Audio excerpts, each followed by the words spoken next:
What is up, guys? Welcome to another episode of Road to Medicine. So today's episode is going to be amazing. So today we have Dr. David with us. So he's currently a second-year intern, and then today we're going to talk about his journey into medicine from biokinetics. How are you today? I'm very well, thank you, Yassine. Thank you for having me. Thank you for accepting the invite. So maybe you can just start it off with a brief introduction about yourself, where you're from, and we can take it from there. So, my name is Gharlieb David, originally from Cape Town, born in Cape Town as well. So I had quite a long career thus far before medicine. I currently work in the SANDF, specifically the South African Military Health Services, of which I'm there currently 17 years already, and then eventually tried or decided to study medicine.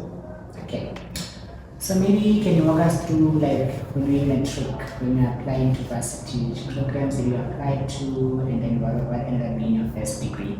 So, as you know, all matriculants, very few of them actually know what they want to do. So I was one of those. I wasn't quite sure what I wanted to do. I really enjoyed sport. I was really good at sport, and decided to pursue something in sports science, because at the time it was the only thing that I actually enjoyed. I then applied to UWC for sports science degree, which I got in, and my first year was in the year 2001. I completed an undergrad in sports science, completed in 2003, and then I decided to do an honors degree, which was honors in biokinetics, which I completed in 2004, and completed the internship in biokinetics in 2005, of which I then joined the military in 2006. Okay. So maybe can you then tell us why specifically did you choose biokinetics? So it was after undergrad doing sports science, there were not many opportunities. Biokinetics being a new profession, I thought, let's upskill ourselves further, and it's something that we used to use already. And that's why I decided to study biokinetics as an honors degree. And also, it was also more into the medical field, specifically surrounding rehabilitation and using exercise as a therapeutic intervention. I found this quite interesting and keen, but also provided a balance of where I was in contact with sport all the time. So this is why I decided to do biokinetics. Okay. And then can you then maybe tell us about, like, your reapplication into medicine, like how many times did you apply and how was the process? So I have quite a long journey. So initially after Matric, I applied once, which I was then rejected. And the rejection was purely due to the marks, I think, my Matric marks. As I said, I then pursued sports science. From after honors degree biokinetics, I applied for 10 years, each and every year, for medicine, and got rejected numerous times. But I can only speak about that little flame that burns inside of you. It continues to burn, and that's the yearning to study medicine.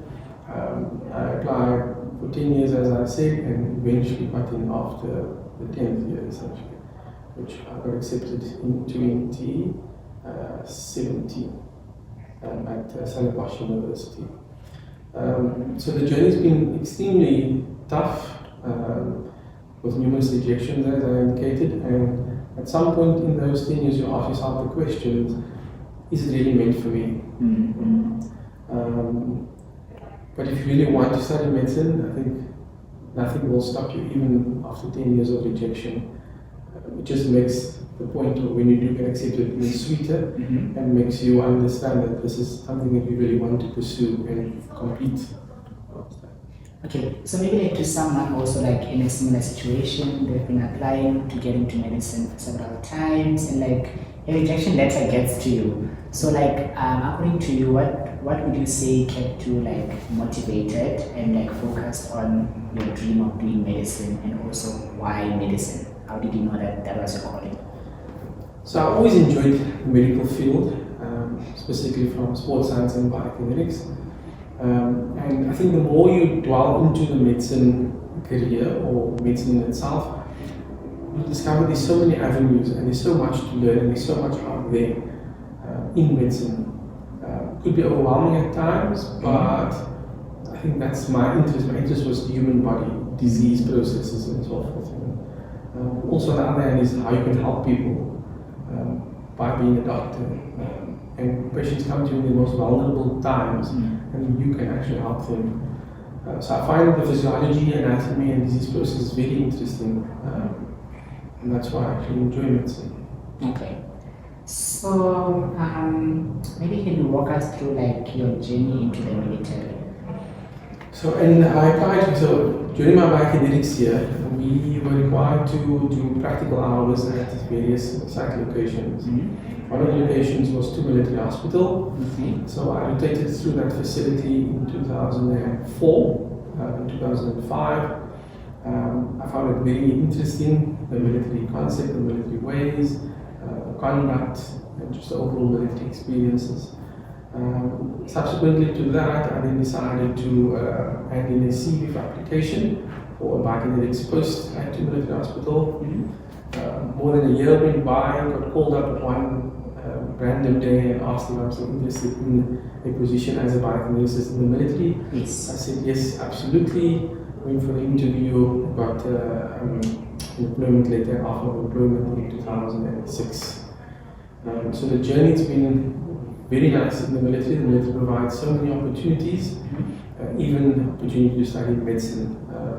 It wasn't easy, but at the end I was successful to study medicine via the military. Okay, so maybe to someone out there, what would you say is biokinetics? Like I said, biokinetics, what do you do? So biokinetics, very much confused with physiotherapy, more or less the same, but also have very distinct differences. So biokinetics focuses on many things, but specifically rehabilitation, or where they use exercise as a therapeutic intervention for various disease processes. For example, we will deal with second phase and third phase cardiac rehabilitation after a patient has an MI or triple bypass, etc. So we'll help them get back to their normal functioning with exercise. Similarly, in the orthopedic domain, if someone has a knee replacement or an ACL repair, we would use exercise as a therapeutic intervention to get that person back to its normal functioning as well. And these can be exercise programs based in pool, hydrotherapy, gym, etc., and even outside as well. So do you work hand in hand like with physiotherapy? Absolutely. So the better way to understand it, physiotherapy would do the first phase of the eye until the patient is pain-free, and then biokinetics takes over the second and third phase of the rehabilitation. Okay, I see. So maybe like to someone who's been applying to get into medicine and getting several rejection letters, what would you say is one thing that might have been lacking in the application that you can improve? So my advice is, when you apply to university, before you apply, ask the university what is the criteria to be accepted into medicine. And then do deep introspection and see, do you actually meet those criteria? And apply. And when you do apply, if you do get accepted, great. If you do get rejected, my one advice is contact the university again, ask them about your application, and ask them specific questions of what was lacking in your application. This is the mistake I made over the 10-year period. I never asked questions of what was lacking in my application. Hence, when I did ask those questions, I quickly understood what was lacking in my application, and therefore then worked on those, improved those areas, and then reapplied, of which they are accepted. So, in summary, ask questions based on where your application is lacking, improve on that, and then apply again. Yeah, And never give up. I think you mentioned an important point, because different universities, they have different selection criteria. Correct. You might be at top for that other university, but at maybe Stellenbosch, you're not meeting their specific criteria. So Correct. definitely inquiring to improve your application, it's a good. Absolutely. And very valid point as well. Yes, all universities have different criteria based on the program that you are applying for. So ask whichever university you apply to, ask them the questions of what criteria they use. Okay. So now, when you got accepted to do medicine, were there any doubts, as now like maybe you're someone like with a family and now you're deciding to go and be a student again? So it's again one of those stories that I'd like to share. Knowing that I applied for 10 years, I applied for 27 to get into 2017, but the year prior to that, after submitting the application, the university contacted me for an interview. So Stellenbosch indicated they received numerous applications for postgrads, and only they invite 24 for interview. So I was one of the 24 candidates that they interviewed, and then of the 24, they only chose 12 postgrad students to partake in it. It keeps getting less. So when eventually I got the call to say that I was accepted, I kid you not, I was in tears. Tears of joy, thinking that finally after 10 years I got accepted. And then, just off the point, I received some wise words from somebody. These words were, when I eventually told him I got in for medicine, these words were that the most difficult part is getting in for medicine. And once you get into medicine at university, half the battle is won. I couldn't understand what he meant until I was actually in medicine. So once you start medicine, make no mistake, it's a tough 6 years or 5 years when you study, and you have to apply yourself from day one. It's constant studying, and you will eventually reap the benefits. So that's just another little advice I want to add. So after that is one, once you get in, an hour and a half you can manage. So when I got in there, I was extremely excited. But then came the other challenges. What do I do? I have a family to look after. Financially, it would be difficult. I then decided to apply via the military and asked the military for sponsorship, of which they, through great difficulty, eventually approved. So I was fortunate enough to study via the military, and they basically paid for all my study tuition fees. Hence, if that wasn't going to happen, I wasn't sure what I was going to do, but come what may, I knew I wanted to go study medicine. Even if it meant sacrificing finances, somewhere along the line would have made it. That's really nice, and it shows that I would say passion is the most important thing. It keeps you going. So, how did it feel having to be like a senior student amongst junior students, and like did that feel awkward? And also, if it felt awkward, how long did it take for you to adjust being among junior students? Absolutely. I mean, when you get to university, you have almost just post-matriculants, and I'm here in my late 30s joining medicine. It's very awkward because you have two different stages in your life. But what I want to make mention is that even as an elder student, you could still find very good value in friendship in younger counterparts. You understand? They are of the brightest, and you can surely learn from the younger students. And similarly, they learn from you, you understand? So it was awkward in the beginning, but essentially what you are there for is a common goal, whether you're older student or a younger student as well. And we all pull in the same direction to achieve that goal. And therefore, afterwards, it felt like we were colleagues, despite the age difference. They were extremely helpful at times, and I have gratitude towards that, because they essentially helped to achieve a long life goal as well. Okay. And another point is that medicine you can't study by yourself. You have to have good classmates, a good friendship group, and you kind of have to pull together because it's impossible to study purely by yourself as an isolated individual in medicine. So again, my advice for those who are going to apply, when you do get accepted, find yourself a good friend group that has good work ethic and has the same vision that you want or you have, so you can complete the studies. No, definitely. I think having a great support system, it's important because sometimes it's going to get a lot and you just need a friend group to go Absolutely. the journey with. Absolutely. And I also love what you mentioned that you learned a lot from them and they also learned a lot from you. I think which is a great concept. Absolutely. So maybe what would you say is a red flag for someone that wants to do medicine?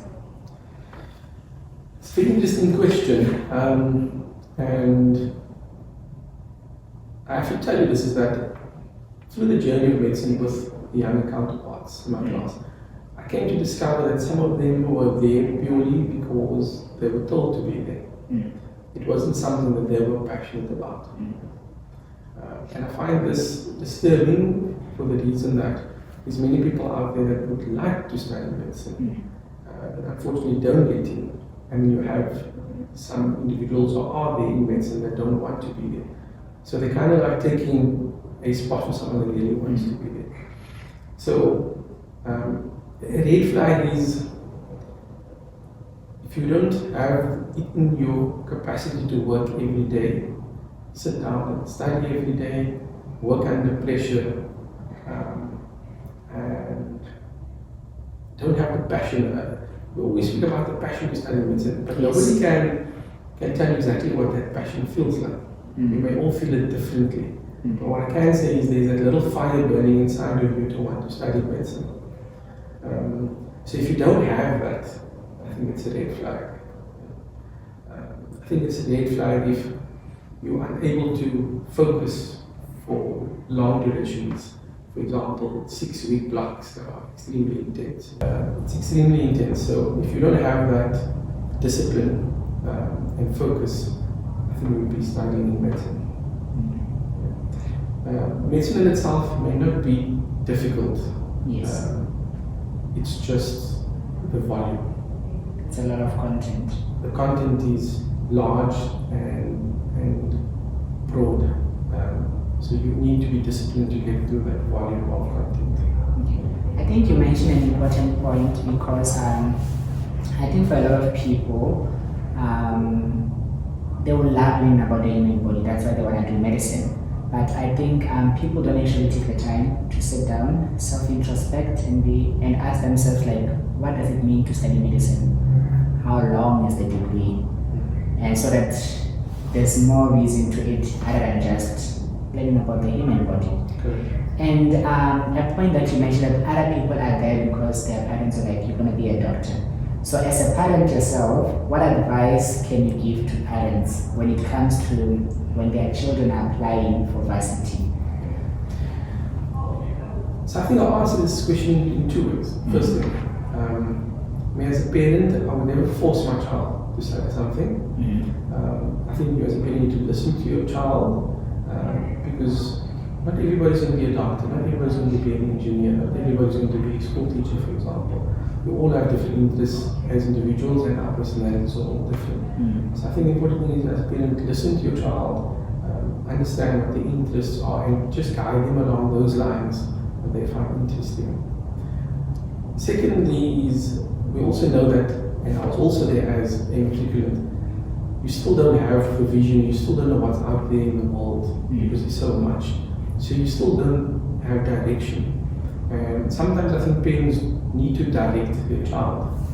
So I think, but also just directing them in a way in their interests, help them find out what they enjoy. But parents that force their children to become doctors, I don't think that's fair. Because of the intense content that you have to endure, but also the emotional roller coaster that medicine does provide. I mean, as a second or third year student, you go into hospitals and you see ill people, extremely ill, you see people dying. So if you don't have the emotional maturity for this, you are going to struggle, and I don't think it's like the parents to enforce this on children if it's not what they want to do. So I think listen to your child, direct them in the ways that they find interesting, and all we can do is just pray that they do something that they enjoy. Good advice, thank you. Then maybe if I can ask, is there any advantage getting to like study medicine as an older student, in the sense that you already have university experience, you know how to study, and having done like biokinetics and now, which is somewhat similar to medicine, and then now when you got to do medicine, was like the transition easier, as in adapting to the content was similar, and then also the volume of work that you faced? Absolutely. So I consider myself fortunate because I had a little bit of a medical experience, also working in the hospital and studying biokinetics, and it definitely helped, especially with looking at the content and identifying what is important, what's not important, what you need to focus on, etc. So, as well as the anatomy and the physiology of my previous degrees helped a lot in studying medicine. I think generally as an older student you have a better emotional quotient, but also you have life experience as well, and that helps a lot in medicine. Okay? Because despite the content, there are a lot of emotional things that happen during your study years, and you, as an older student, actually endure that better than the counterparts. But just generally, I think it's advisable to study medicine as an older individual. Might not be late 30s, but I think at least do another degree or do a degree first and then study medicine. I think you'll find the medicine course so much easier. I enjoyed it as an older student because I think when you are older, you also know what you want. You also realize that if I'm going to pursue medicine as an older student, I have to finish. Okay. I think we chatted about this in the stats that show that as older students all complete medicine. There's a very low dropout rate of older students partaking in medicine as older students versus matriculants. So my advice to those older students that want to apply for medicine, I think it can be done. I think year in and year out there are older students that graduate.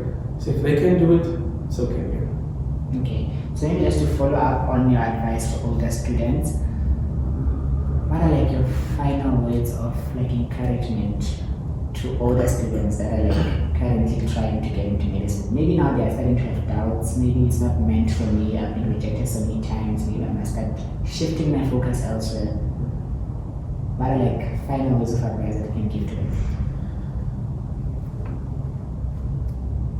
I think if medicine is what you want to do, and it's a goal, never give up. Don't give up. Because if we don't have goals, then what are we living for? That's the one thing. It might not be easy getting that rejection letter when you ask yourself many questions, but if it's something burning inside of your soul, just don't give up. Okay. We also will ask ourselves the question of in other avenues of life, if something happens and you have to look at it and you have to rectify things, you will do that. So similarly with application, ask questions of what was lacking, make those adjustments, improve in those areas and apply. And just don't ever give up. That's all I can say, just don't give up. Okay, maybe just to follow up on that, maybe like for older students out there, what would you say is your trick to balancing medicine, family and other aspects of your life? So again, as an older student, I had kids, I still have kids, so it was very difficult to balance student life with a family life. My advice over there is if you do get into medicine, you have to treat medicine as a full-time job from 9 to 5, and then when you get home, you obviously have to spend time with the family. But make no mistake, there are going to be times where you are absent in their lives because of exams and so forth. So you have to kind of remove yourself to be sure that you actually get enough study time. And that's the emotional part that I was speaking about, because at some point you ask yourself, is this worth it? I'm sacrificing my family time. I'm missing out on the things that they are doing. And it's very emotional. And this is why I feel that as an older student, that emotional maturity is important to endure that so that you can actually complete the studies. yeah, that's my advice. Okay. That's my advice. So, so you mentioned that you got into do medicine at Stellenbosch. So maybe can you explain to us like the transfer process? How is the application? You apply, and then what are the things that they look when they are selecting you, and then the interview? Like what are the things that they focus on when they are conducting the interview with you? Sure. Just as a tip to those applying to Stellenbosch. So I think all universities have a different process. I can only speak about the Stellenbosch process now.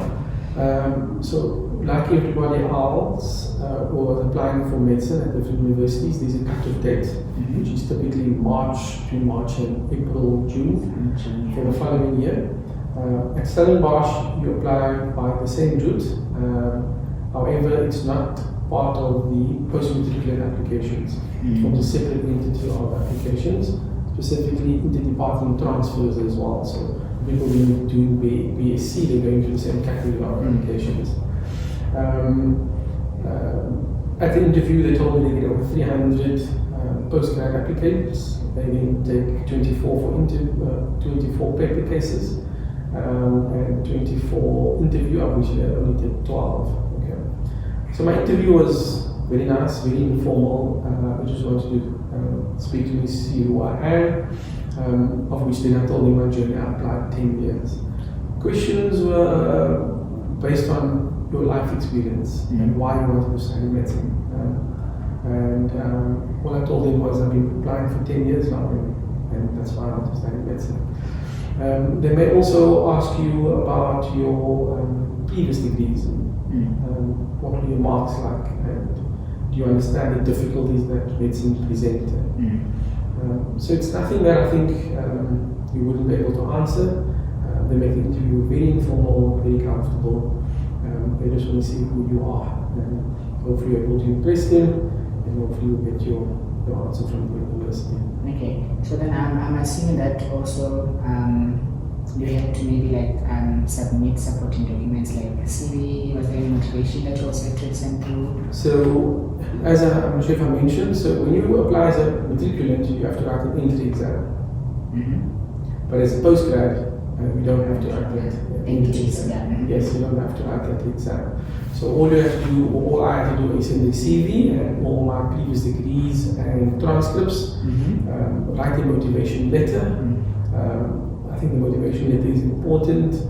In the letter, you have to put everything you've done to apply for medicine, or based on the criteria that they have for medicine.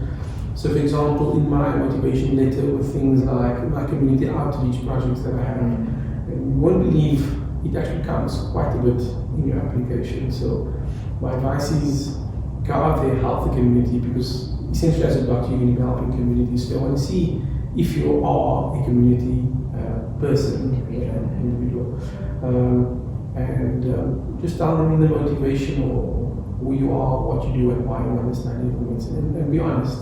Yes. Be honest in the motivation letter. That's the advice I can give you. Okay. So maybe like as two last bonus questions. Sure. So after your internship, are you planning on specializing or maybe like upskilling yourself? I think medicine in itself, because there's so much, you always have to upskill yourself. And I think medicine is changing all the time with the advancement in technologies. So medicine is also changing. So I think it's important to upskill yourself. In terms of specialization, I think medicine studies are such a long journey, as well as internship is not easy for those that want to know.